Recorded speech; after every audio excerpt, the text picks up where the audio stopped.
Beach കണ്ടോ? വലിപ്പം കണ്ടോ ബീച്ചിൻ്റെ? മറീന ബീച്ചാണ്, മറീന ബീച്ച്. ചെന്നൈയിലെ മറീന ബീച്ചാണ് കാണുന്നത്. ഇപ്പം ബീച്ച് റോഡാണ് ഞാൻ പോയിക്കൊണ്ടിരിക്കുന്നത്. ഇത് സർക്കാർ സാധാരണക്കാർക്ക് വേണ്ടി കെട്ടിക്കൊടുത്തേക്കുന്ന അപ്പാർട്ട്മെൻറ്റ് ഉണ്ടോ? മറീന ബീച്ച് റോഡാണ്.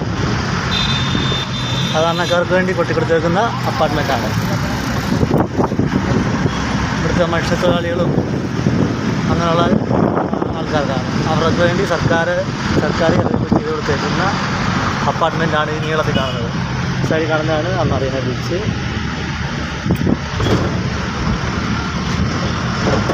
നല്ല വെയിലാണ് കേട്ടോ,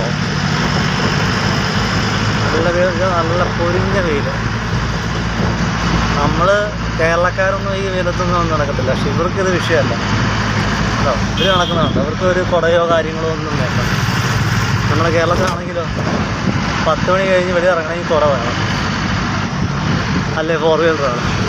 ഇവർക്കിത് വിഷയമല്ല. കൊച്ചു പിള്ളേരായാലും വലിയവരായാലും അവർക്ക് ആ വെയിലോ കാര്യങ്ങളോ ഒന്നും. മഴയാണെങ്കിൽ മഴ നനയും, വെയിലാണെങ്കിൽ ആ വെയിൽ മൊത്തം കൊള്ളും. അങ്ങനൊരു ഇതുണ്ട് നമ്മൾ ഇവരും തമ്മിൽ, കേരളവും തമിഴ്നാടും തമ്മിൽ.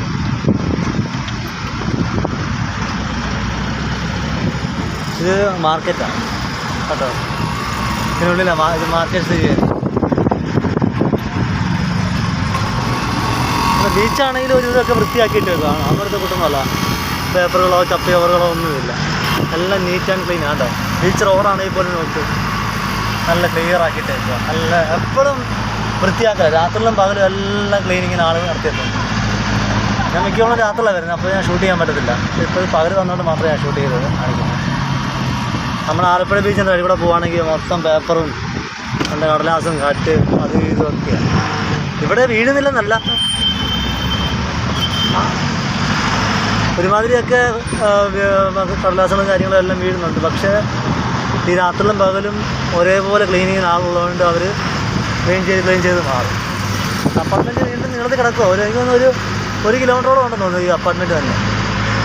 അത് സാധാരണ ജനങ്ങൾക്ക് വേണ്ടി സർക്കാർ ചെയ്ത് കൊടുത്തേക്കുന്ന അപ്പാർട്ട്മെൻറ്റാണ്.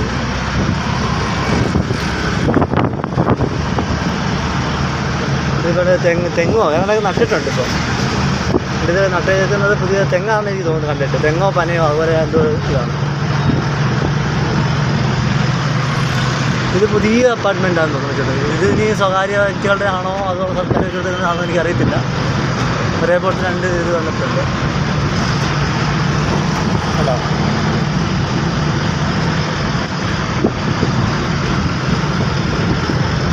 പറഞ്ഞോ, വെയിലിനെ ഇവർ ഇങ്ങനെ അതിജീവിക്കുന്നെന്ന് ആലോചിക്കുന്നത് ഒരു രക്ഷയില്ല. ഇത്രയും ചുട്ടുപഴുക്കുക. എന്നിട്ട് കണ്ടോ, ഒരാൾ ഒരു കുടയോ ഒരു തൊപ്പിയോ ഒന്നും ഉപയോഗിക്കുന്നില്ല എന്നുള്ള കാര്യമാണ്. അതാണ് ഞാനിങ്ങനെ ആലോചിക്കുന്നത്. നമ്മൾ കേരളക്കാരായാലും വെല്ലോട്ട് ഇറങ്ങുമോ? രാവിലെ വെയിൽ 10 മണി കഴിഞ്ഞാൽ ഇറങ്ങത്തില്ല. അല്ലേ കുട വേണം, അല്ലേ 4 വീലർ വേണം. ഇതൊരു വിഷയമില്ല. അത് മഴയാണെങ്കിൽ മഴ, വെയിലാണെങ്കിൽ വെയിൽ.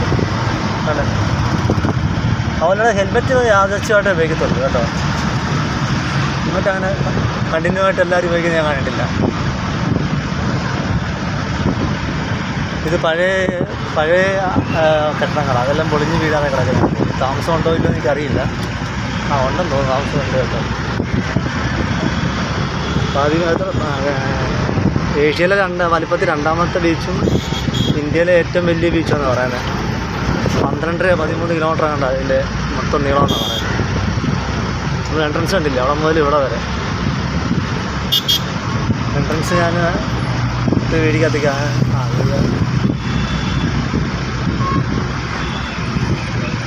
ബീച്ച് റോഡാണ്. മുക്കന്മാർ ഏരിയ അമ്പലമൊക്കെ ദേവിയുടെ അമ്മൻ്റെ അമ്പലമാണ്.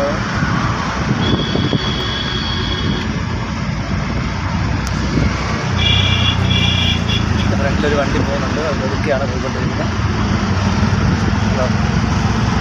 അവിടെ കണ്ട് പൊഴിമുഖം ഉണ്ടെന്ന് തോന്നുന്നു. പൊഴിമുഖം അവിടെ ഉണ്ടായിരുന്നു. എങ്ങോട്ടാണോ എനിക്ക് പോകേണ്ടത്, എങ്ങോട്ടാണെന്നോ ഞാനിങ്ങനെ ആലോചിക്കുന്നത്. GPS സിഗ്നൽ നഷ്ടമായി.